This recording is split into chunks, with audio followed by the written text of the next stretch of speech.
Y la circulación coronaria. Va a ser un tema bastante corto y al final va a haber un quiz que vamos a resolverlo, bueno, ustedes, y van a ser preguntas también bastante sencillas, básicas, pero este tema, aparte de ser algo básico de la cardiología, es muy importante. Así que vamos a comenzar. Vamos a hablar primero del gasto cardíaco y el retorno venoso. ¿Qué es el gasto cardíaco? Bueno, el gasto cardíaco es el volumen de sangre que bombea el corazón hacia la aorta cada minuto. O sea, es esa cantidad de sangre que nuestro corazón expulsa en un minuto. Y tiene una fórmula bastante famosa y bastante preguntada también, que es el volumen sistólico por la frecuencia cardíaca. El volumen sistólico es aquella cantidad de sangre que sale del corazón en un latido, o sea, en una sístole. Pero hay que recordar que esta cantidad, que es un aproximado de 70 mililitros, no es la misma cantidad que es la que llega al ventrículo inicialmente. Cuando estamos en diástole, la sangre llega de aurícula a ventrículo, ¿verdad? Y es aproximadamente de 110 a 120 mililitros.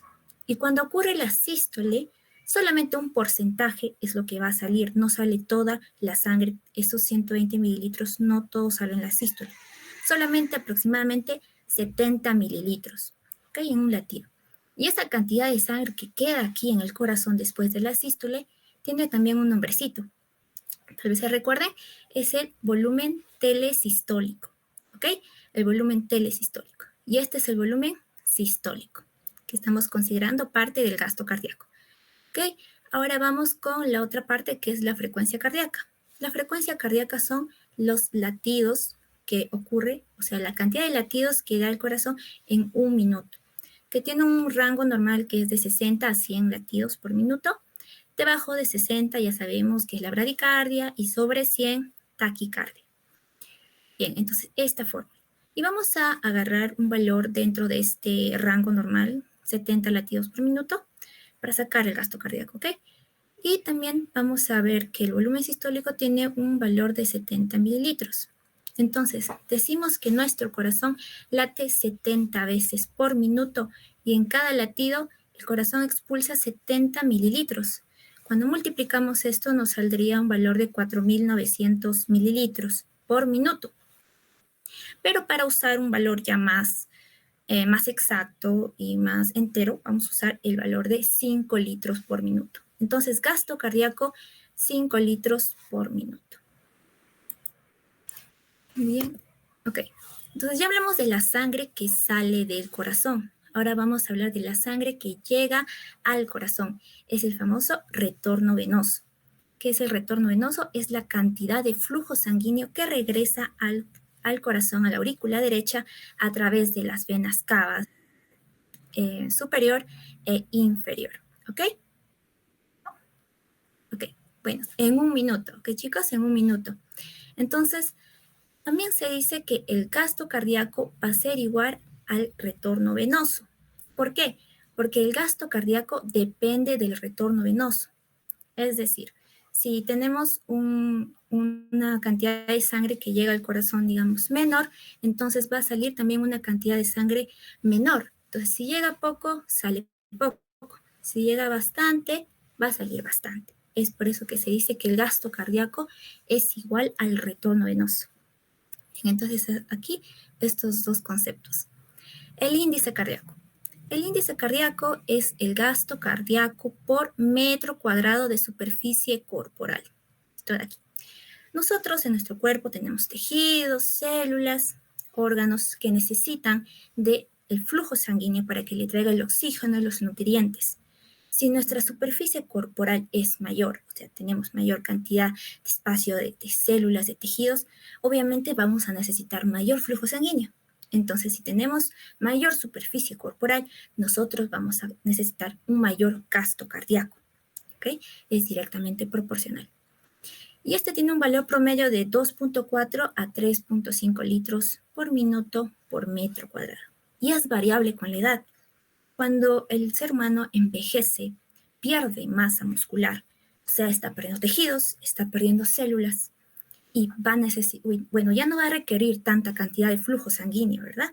Entonces, si ya no requiere tanto flujo sanguíneo, su gasto cardíaco también va a ser menor. Es por eso que se dice que mientras a más edad, el índice cardíaco disminuye, porque nuestra superficie corporal también está disminuyendo y por ende nuestro gasto cardíaco también. Bien. Aquí tengo un gráfico que es bastante didáctico. Vemos que 5 litros de retorno venoso llega en 1 minuto y también sale del corazón 5 litros en 1 minuto. Por eso decimos que gasto cardíaco es igual al retorno venoso. También hay otro concepto de que el gasto cardíaco en los varones es mayor que el de las mujeres. Bueno, con este gráfico vamos a entender un poco mejor este tema de cómo el gasto cardíaco llega a ser el retorno venoso. Bien, entonces aquí tenemos nuestro corazón y acá está el ventrículo izquierdo, sale por la aorta en sístole y en 1 minuto nuestro gasto cardíaco, que se va a dirigir hacia todos los tejidos, a todos los órganos de nuestro cuerpo, pero esto hay que tenerlo bien claro, que no va a llegar en misma proporción a cada órgano. O sea, el gasto cardíaco no se dirige ya 1 litro para el cerebro, 1 litro para el corazón, 1 litro para los riñones. No, de esa manera no es. Sino que el gasto cardíaco se va a distribuir hacia los tejidos de acuerdo a sus necesidades, de acuerdo a las necesidades metabólicas que tengan los órganos. Por ejemplo, el encéfalo solamente va a necesitar un 14% del gasto cardíaco. El corazón, solo un 4% del gasto cardíaco. Estoy hablando de las arterias coronarias. Solamente va a necesitar un 4%.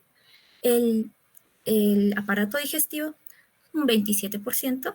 Los riñones, vemos que incluso los riñones necesitan más flujo a diferencia del encéfalo, porque también vemos que tiene una función de filtración y demás, ¿verdad? Ahora, el músculo inactivo requiere solamente el 15% del gasto cardíaco. Pero, ¿qué ocurre cuando hacemos ejercicio?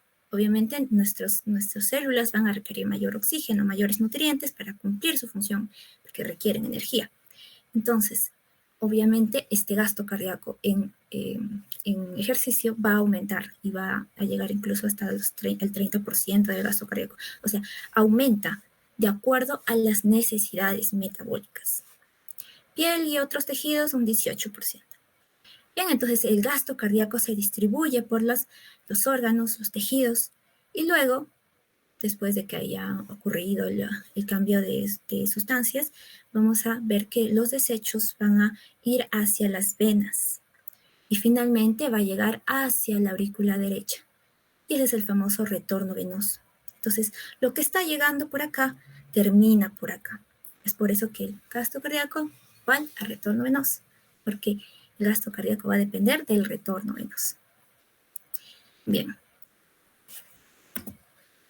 Aquí más resumido tenemos al gasto cardíaco. Decíamos que dependía del retorno venoso, porque si te llega menos sangre al corazón, sale menos sangre del corazón. ¿Y el retorno venoso de quién depende? Del flujo sanguíneo de los tejidos, de estos. El flujo sanguíneo de estos tejidos, porque estos son los que van a llegar a formar finalmente el retorno venoso. ¿Y el flujo sanguíneo de los tejidos de quién depende? Del requerimiento de los tejidos. Porque estas células, estos órganos necesitan cumplir sus funciones y para ello necesitan sustancias que puedan contribuir en esto a través del flujo sanguíneo. Entonces, esto es la secuencia. Y también se dice que el gasto cardíaco va a ser igual a la suma de los flujos sanguíneos en todos los tejidos. El gasto cardíaco va a ser igual a la suma de todo este flujo sanguíneo, porque al final de cuentas es lo que le estamos mandando, ¿no? Sale 5 litros en 1 minuto y al final 5 litros va a estar distribuido en estos órganos. Es por eso que se considera así. Bien, aquí podemos observar la circulación mayor, la circulación menor, y vemos que el gasto cardíaco se va a distribuir a todos los órganos y partes de nuestro cuerpo.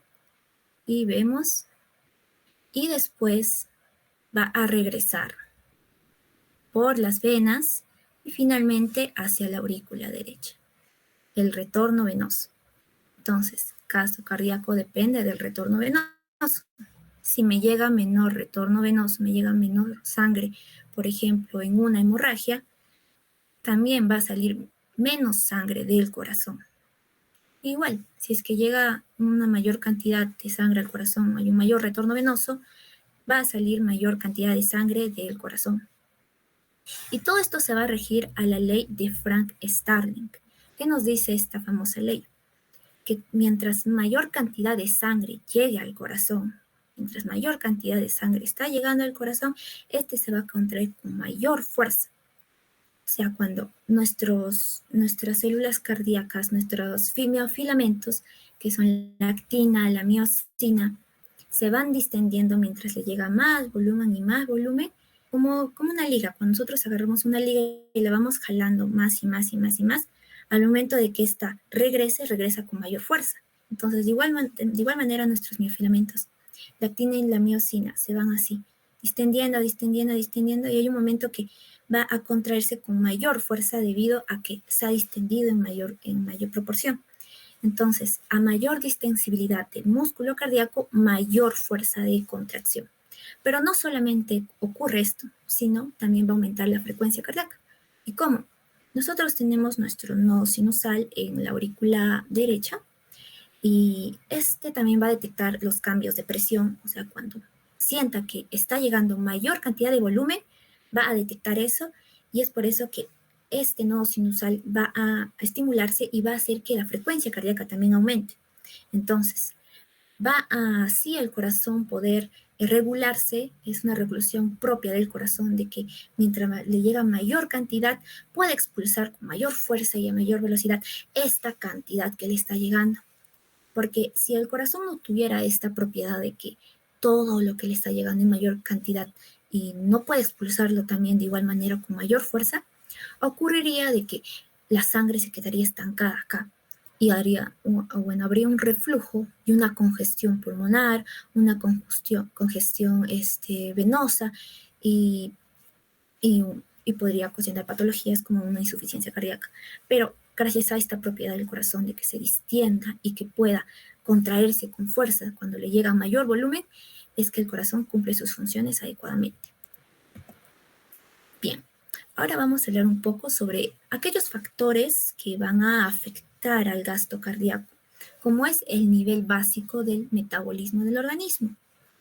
Cuando nuestras células tienen un metabolismo aumentado, como ocurre, por ejemplo, en el hipertiroidismo, tienen un metabolismo acelerado, las células están requiriendo más oxígeno porque están utilizándolo. Entonces, requieren esto y esto va a generar que ocurra una vasodilatación de manera de compensación.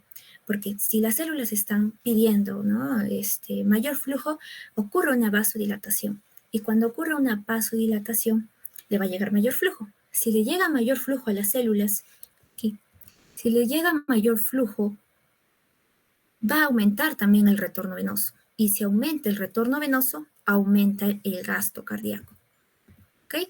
En el ejercicio físico va a aumentar porque aumenta también el retorno venoso, porque los capilares en los músculos se dilatan para que ingrese mayor flujo, porque las células están requiriéndolo, más oxígeno, más nutrientes, porque están siendo usados cuando hacemos ejercicio.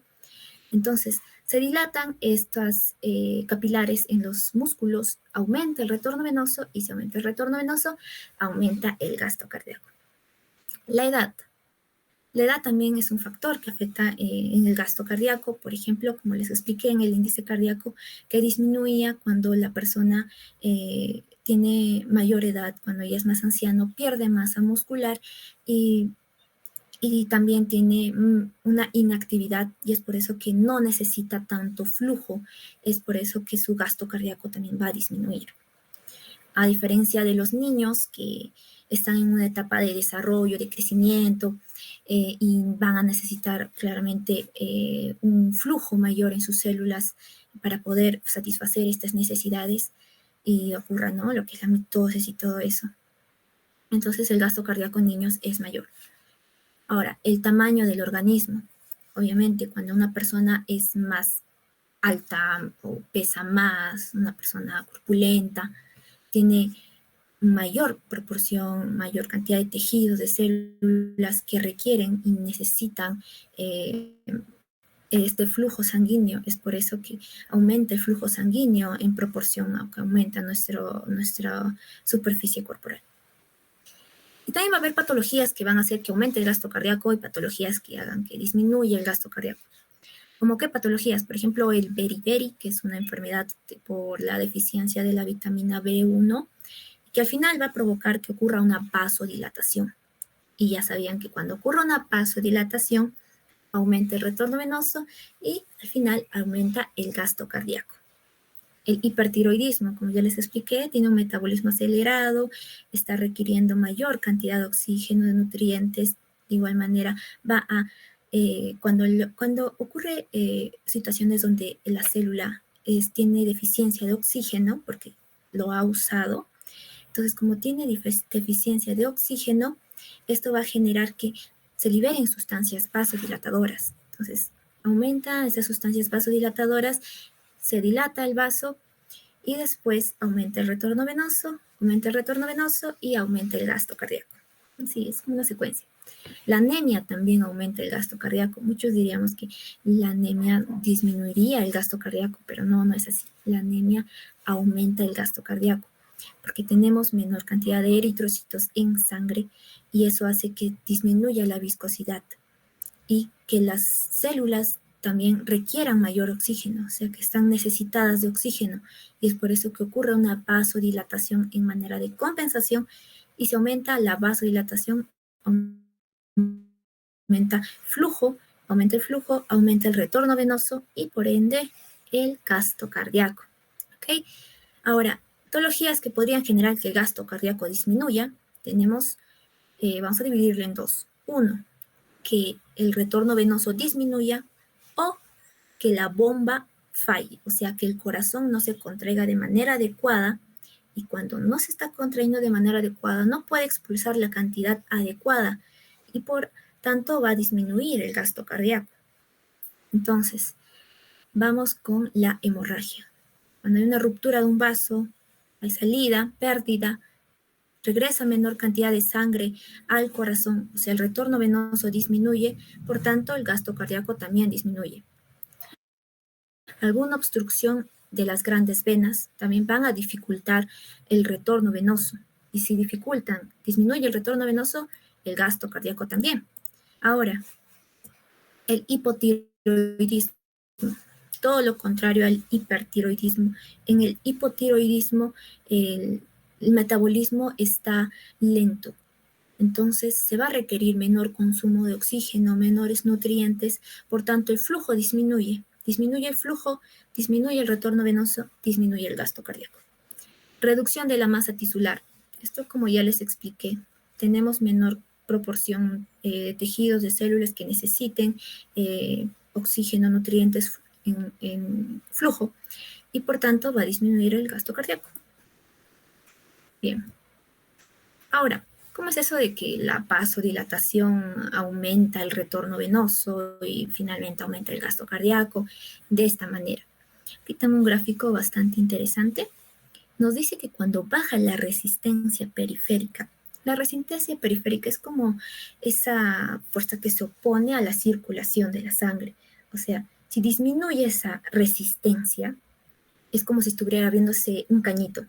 Por ejemplo, acá es como si estuviera abriendo el caño cuando disminuye esa resistencia. Y si se abre el caño, va a haber mayor flujo de entrada, ¿no?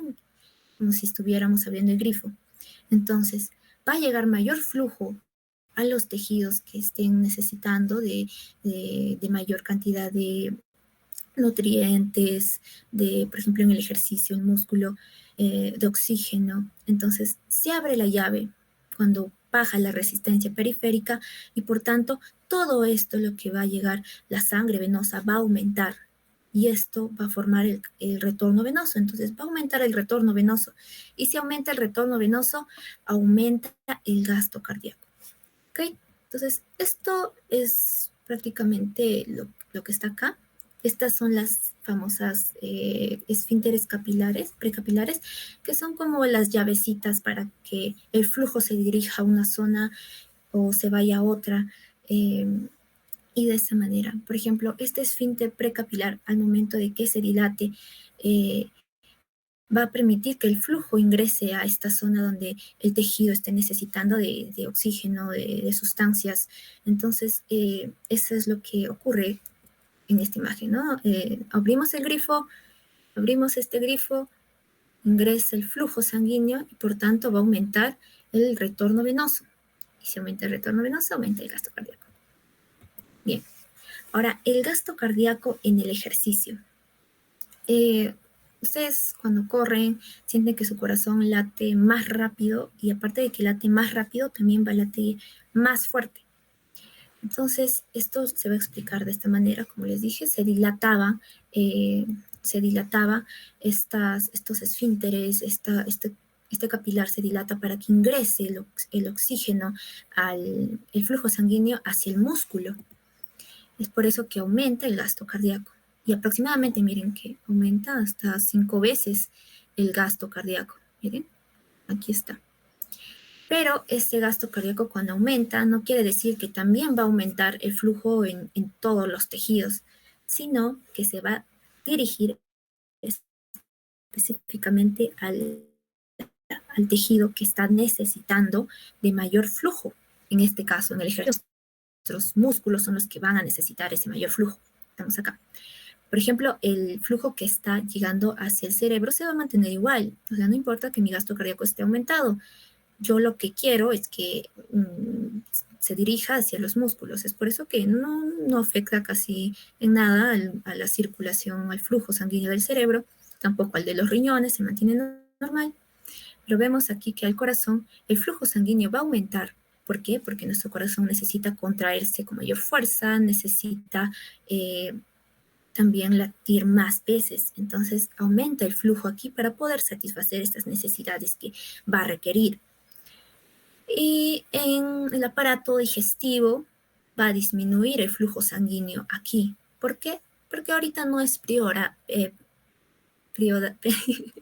no tenemos que priorizar el aparato digestivo, porque lo que nosotros queremos priorizar es el músculo. Queremos que el flujo se dirija a esta zona. O sea, aquí está ocurriendo una vasodilatación, por eso está permitiendo que el flujo se dirija aquí al músculo.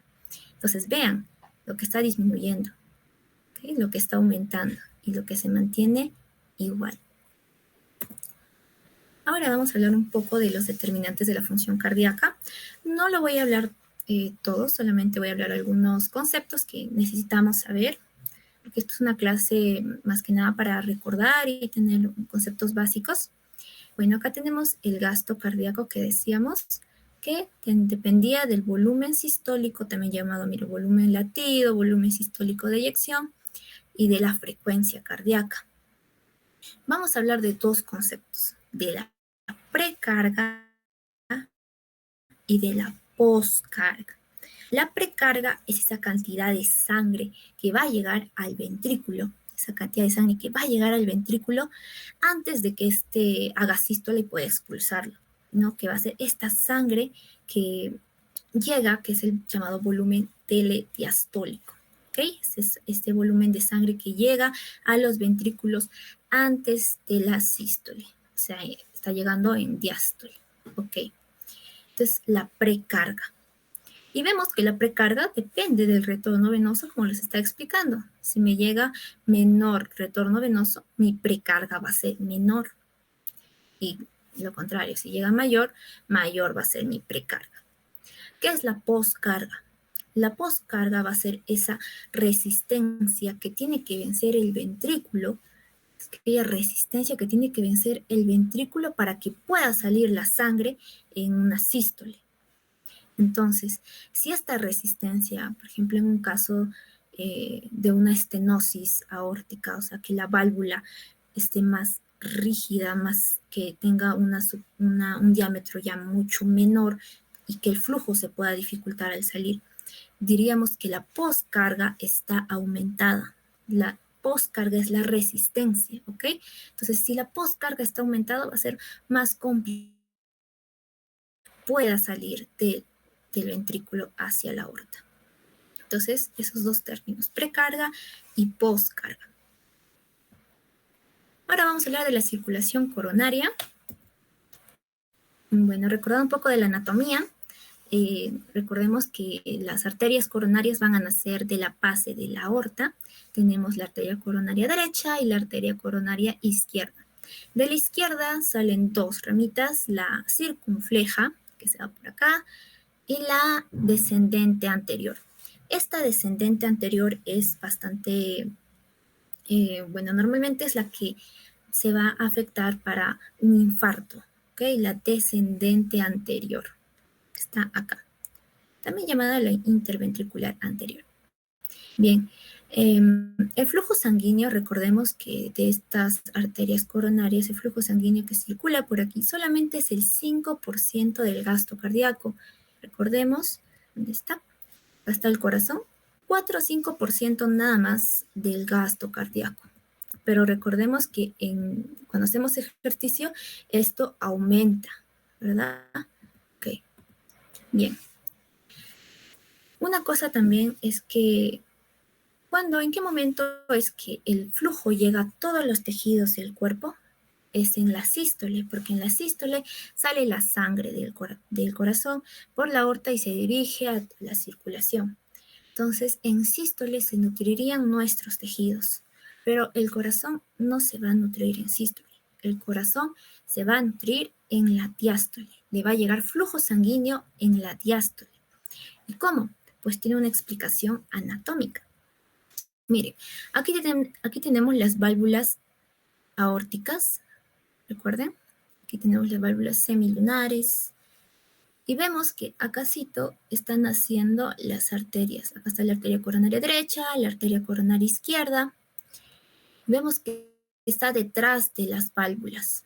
Entonces, cuando las válvulas se abren, se están abriendo las válvulas, van a como aplastar y taponar a esta entrada, a esta salida, ¿no? el inicio de las arterias coronarias. Entonces, como sale el flujo sanguíneo en sístole, los taponan, pero en diástole se cierra la válvula.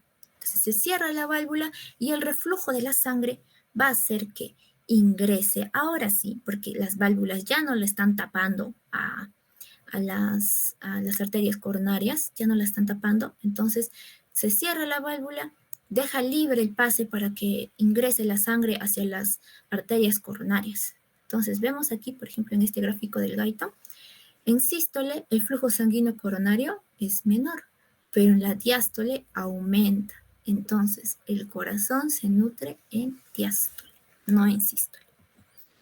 Bien, en cada sístole que hace nuestro corazón, estamos utilizando energía, oxígeno, y por tanto cuando termina la sístole, nuestro corazón va a requerir de este flujo sanguíneo, ¿no? Va a requerir de oxígeno. Entonces, nuestro corazón se encuentra, después de la sístole, se encuentra en déficit de oxígeno, quiere oxígeno.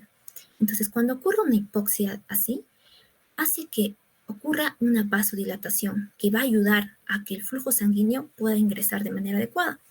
Entonces, una vasodilatación va a aumentar el flujo coronario, pero la vasodilatación no se va a dar así porque sí, sino que va a ser gracias a las sustancias vasodilatadoras. Por ejemplo, el CO2, los hidrogeniones, la adenosina, el lactato, el potasio, el óxido nítrico, las prostaglandinas. Principalmente la adenosina, cuando hablamos de músculo cardíaco, ¿ok? La adenosina. Estas sustancias se van a liberar cuando sientan la deficiencia de oxígeno. Aquí lo explicamos. Cuando aumenta el metabolismo, como les dije, en la sístole estamos utilizando energía, utilizando nuestro oxígeno. Entonces, cuando aumenta el metabolismo, vamos ya a tener menos oxígeno tisular, vamos a tener mayor CO2 y esto lo que va a provocar que se liberen las sustancias vasodilatadoras. Las sustancias vasodilatadoras se liberan del tejido en respuesta a la deficiencia de oxígeno. Se liberan estas sustancias vasodilatadoras, ocurre la vasodilatación, disminuye esa resistencia del vaso y ingresa mayor flujo de sangre. Entonces es así como se da una regulación del flujo coronario local, ¿ok? Gracias a estas sustancias vasodilatadoras. Otra cosa también importante es acerca de cómo va la circulación coronaria. Aquí tenemos un corte transversal del corazón, donde podemos ver la capa epicárdica, miocárdica y el endocardio. Vemos que aquí las arterias van a ingresar de afuera hacia adentro, se van a penetrar el grosor del músculo cardíaco. Entonces, aquí está una arteria coronaria y va a ingresar por las capas. Ingresa primero al epicardio, luego al miocardio y finalmente el endocardio. Entonces, viendo esta configuración anatómica, ¿cómo podríamos saber qué porción del músculo cardíaco podría afectarse en un infarto? Sabemos que en un infarto podría afectarse principalmente el endocardio, luego ya en últimas instancias el epicardio, porque vemos que la última zona que se nutre es el endocardio, tiene menor flujo a diferencia del epicardio que tiene el mayor flujo. Entonces va de afuera hacia adentro. La zona más propensa a infartarse sería el endocardio. ¿Ok? Sería todo, chicos. Como les dije, es una clase corta. Si tienen preguntas o ya para resolver el quiz.